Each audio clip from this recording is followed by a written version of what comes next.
Salut les copines! Aujourd'hui, au lieu de vous parler de ma vie quotidienne, des astuces à la vie scolaire, je vais me concentrer beaucoup plus sur un artiste ou plutôt un chorégraphe nommé Oshio Amagatsu et je vais vous parler de lui en vous montrant des petites coiffures que tu peux faire à l'école ou à un événement. Donc, let's go!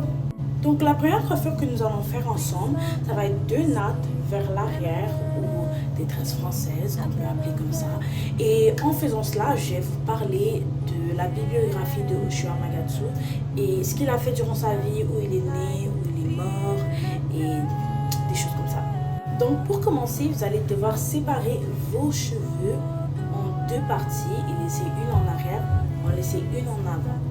Dans cette partie, je vais vous parler évidemment de sa bibliographie. Donc, Oshio est né le 31 décembre 1949 à Yokosuka, au Japon. Mais malheureusement, il est mort le 25 mars 2024. Comme vous le savez, c'est un danseur et chorégraphe japonais de contemporain. Un petit fait intéressant, c'est qu'il a fondé Sankai Joku, une fondation de danse formée de danseurs exclusivement masculins. Donc pour cette prochaine étape, vous allez devoir prendre 3 tresses de votre première partie. En fait, on va mettre la première partie en avant. Et de là, vous allez prendre une tresse, la mettre dans, on va dire que ça c'est tresse A, tresse B, tresse C. Tresse A va en bas de tresse B pour attraper tresse C avec son index. Et ainsi de suite. Nous allons continuer comme ça. Et en même temps, vous allez prendre des tresses pour que ça prenne toute votre tête. Donc, comme vous pouvez voir, j'ai fini la première partie.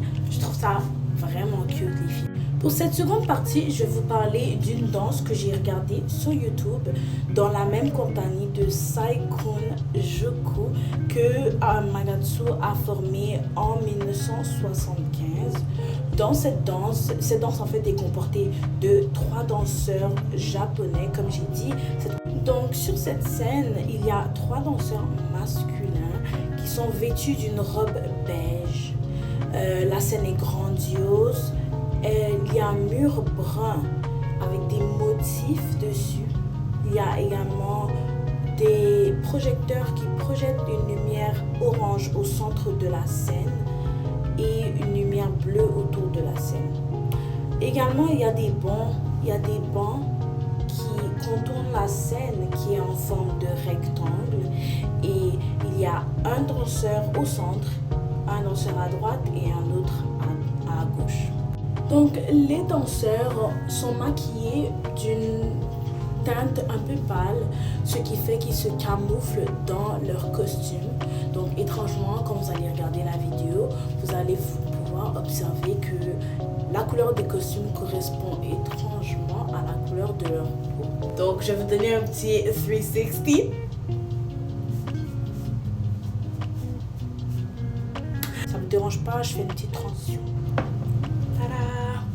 Donc pour cette prochaine partie, je vais continuer à vous parler de la danse, mais cette fois sans vraiment faire des trucs sur ma tête. Donc comme j'ai dit, les danseurs représentent la même couleur de peau que leur costume à eux. Ils sont pieds nus sur la scène, ce qui montre aussi la culture japonaise dans leur danse. Donc pour vous parler un peu de la musique qu'on entend en regardant cette danse, la musique nous rappelle un peu des temples japonais en fait.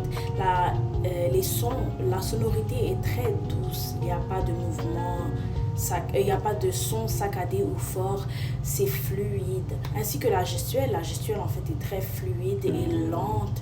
Ils prennent beaucoup de temps à étirer leurs membres et à ne pas faire trop de mouvements brusques. Je pense que ça reflète beaucoup la culture japonaise à travers la danse. Donc la technologie utilisée sont la caméra évidemment pour filmer les danseurs et vous allez pouvoir remarquer que la caméra est beaucoup plus visée sur le danseur du centre que sur les danseurs sur les côtés.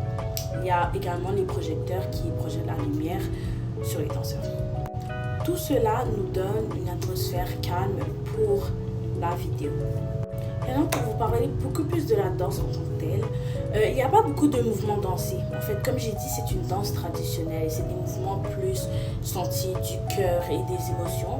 Donc, il n'y a pas de mouvements dansés. Par contre, j'ai pu remarquer un procédé de composition, nommé le contrepoint, où est-ce que les danseurs sur le côté se tournent doucement comme ça et le danseur au centre effectue d'autres mouvements.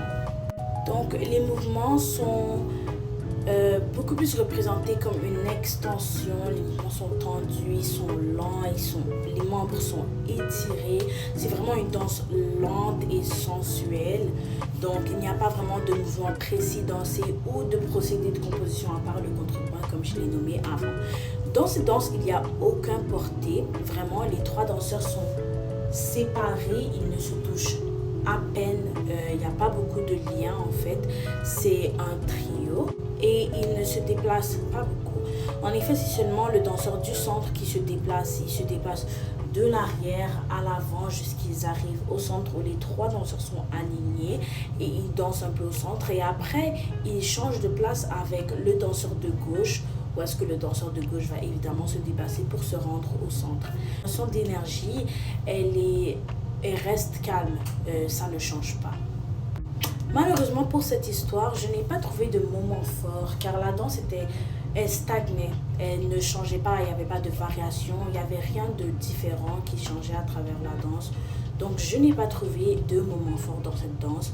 J'ai pu en sortir une histoire, une signification, ça reflète peut-être la culture japonaise, comme j'ai dit, le fait que ça soit une danse traditionnelle, qu'il y a des murailles brunes derrière, ça reflète beaucoup la culture japonaise, donc je n'ai personnellement pas trouvé de mot fort. Pour supporter mon hypothèse, je dirais que mon hypothèse de l'histoire serait beaucoup plus une histoire symbolisant la culture japonaise. Le danseur a une manière de bouger son corps qui peut, ainsi que la musique, peut ainsi nous rappeler le sentiment nostalgique de la culture japonaise. Malgré ça, il n'y a vraiment pas beaucoup de mouvements et vraiment pas beaucoup d'arguments que je peux en sortir, comme la danse en tant que telle est stagne. L'émotion qui se transforme sur le corps, je dirais peut-être que ça c'est l'histoire. Pour finir, je n'ai pas vraiment apprécié cette danse car c'était une danse qui stagnait, comme je l'avais dit. Il n'y avait aucun moment qui m'avait profondément touchée. Je n'ai pas été interpellée par cette danse. Évidemment, comme ça vient d'un temps japonais et qui décrit cela, évidemment, je ne suis pas japonaise. Je ne sens aucune émotion. J'ai trouvé que la danse n'avait pas évolué. Donc, je n'ai personnellement pas aimé la danse. J'espère que vous avez aimé ma vidéo et à la prochaine.